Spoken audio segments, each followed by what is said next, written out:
ಧನುರಾಶಿಯವರೇ, March ತಿಂಗಳು ನಿಮ್ಮ ಜೀವನದಲ್ಲಿ ಕೆಲವು ಮಹತ್ವದ ಬದಲಾವಣೆಗಳನ್ನು ತರುವ ಸಮಯವಾಗಿರಬಹುದು.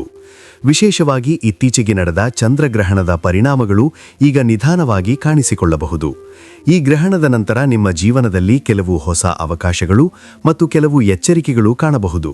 ಹಾಗಾದರೆ ಮಾರ್ಚ್ ತಿಂಗಳು ಧನುರಾಶಿಯವರಿಗೆ ಹೇಗಿರಲಿದೆ ಎಂಬುದನ್ನು ಈಗ ಸಂಪೂರ್ಣವಾಗಿ ತಿಳಿದುಕೊಳ್ಳೋಣ. ಚಂದ್ರಗ್ರಹಣದ ನಂತರದ ಪರಿಣಾಮ.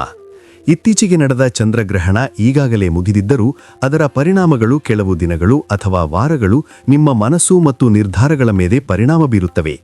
ಧನುರಾಶಿಯವರಿಗೆ ಈ ಗ್ರಹಣ ಮುಖ್ಯವಾಗಿ ಮನೋಭಾವ, ಕುಟುಂಬ ಮತ್ತು ವೈಯಕ್ತಿಕ ನಿರ್ಧಾರಗಳ ಮೇಲೆ ಪರಿಣಾಮ ಬೀರುವ ಸಾಧ್ಯತೆಯಿದೆ.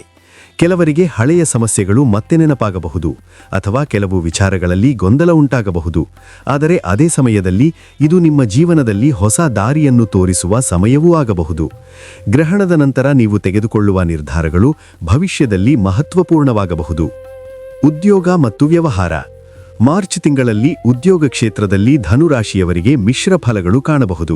ಕೆಲವರಿಗೆ ಹೊಸ ಅವಕಾಶಗಳು ಬರಬಹುದು, ಕೆಲಸದಲ್ಲಿ ಹೊಸ ಜವಾಬ್ದಾರಿಗಳು ಬರಬಹುದು ಮತ್ತು ನಿಮ್ಮ ಸಾಮರ್ಥ್ಯವನ್ನು ತೋರಿಸುವ ಅವಕಾಶ ದೊರಕಬಹುದು. ಆದರೆ ಕೆಲವು ಸಂದರ್ಭಗಳಲ್ಲಿ ಸಹೋದ್ಯೋಗಿಗಳೊಂದಿಗೆ ಅಲ್ಪಮಟ್ಟದ ಭಿನ್ನಾಭಿಪ್ರಾಯಗಳು ಕೂಡ ಕಾಣಬಹುದು. ಆದ್ದರಿಂದ ಮಾತನಾಡುವಾಗ ಮತ್ತು ನಿರ್ಧಾರ ತೆಗೆದುಕೊಳ್ಳುವಾಗ ಸ್ವಲ್ಪ ಎಚ್ಚರಿಕೆ ಅಗತ್ಯ. ವ್ಯವಹಾರ ಮಾಡುವವರಿಗೆ ಹೊಸ ಯೋಜನೆಗಳನ್ನು ಆರಂಭಿಸುವ ಅವಕಾಶಗಳು ಕಾಣಬಹುದು. ಹಣಕಾಸು ಸ್ಥಿತಿ. ಹಣಕಾಸಿನ ವಿಷಯದಲ್ಲಿ ಈ ತಿಂಗಳು ಸ್ವಲ್ಪ ಜಾಗೃತಿ ಅಗತ್ಯ. ಹಠಾತ್ ಖರ್ಚುಗಳು ಹೆಚ್ಚಾಗುವ ಸಾಧ್ಯತೆಯಿದೆ.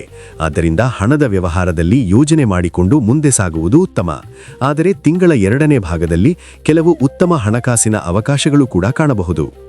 ಕುಟುಂಬ ಮತ್ತು ಸಂಬಂಧಗಳು. ಕುಟುಂಬ ಜೀವನದಲ್ಲಿ ಕೆಲವೊಮ್ಮೆ ಸಣ್ಣ ಮನಸ್ತಾಪಗಳು ಕಾಣಬಹುದು.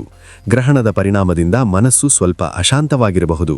ಆದ್ದರಿಂದ ಕುಟುಂಬ ಸದಸ್ಯರೊಂದಿಗೆ ಮಾತನಾಡುವಾಗ ಸಹನೆ ಇರಬೇಕು. ಪ್ರೀತಿ ಸಂಬಂಧಗಳಲ್ಲಿ ಇರುವವರು ತಮ್ಮ ಸಂಗಾತಿಯೊಂದಿಗೆ ಹೆಚ್ಚು ಸಮಯ ಕಳೆಯುವುದರಿಂದ ಸಂಬಂಧ ಇನ್ನಷ್ಟು ಬಲವಾಗಬಹುದು.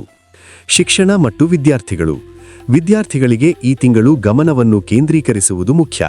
ಕೆಲವೊಮ್ಮೆ ಮನಸ್ಸು ಚಂಚಲವಾಗುವ ಸಾಧ್ಯತೆಯಿದೆ. ಆದರೆ ನೀವು ಶ್ರಮಪಟ್ಟು ಓದಿದರೆ ಉತ್ತಮ ಫಲಿತಾಂಶ ಪಡೆಯಬಹುದು.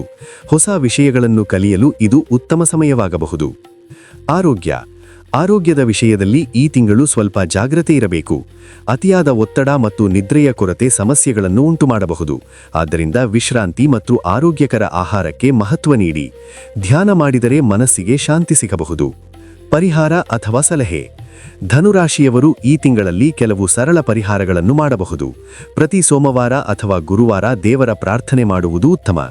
ದೇವಾಲಯಕ್ಕೆ ಭೇಟಿ ನೀಡುವುದು ಮತ್ತು ಧ್ಯಾನ ಮಾಡುವುದರಿಂದ ಮನಸ್ಸಿಗೆ ಶಾಂತಿ ಸಿಗಬಹುದು.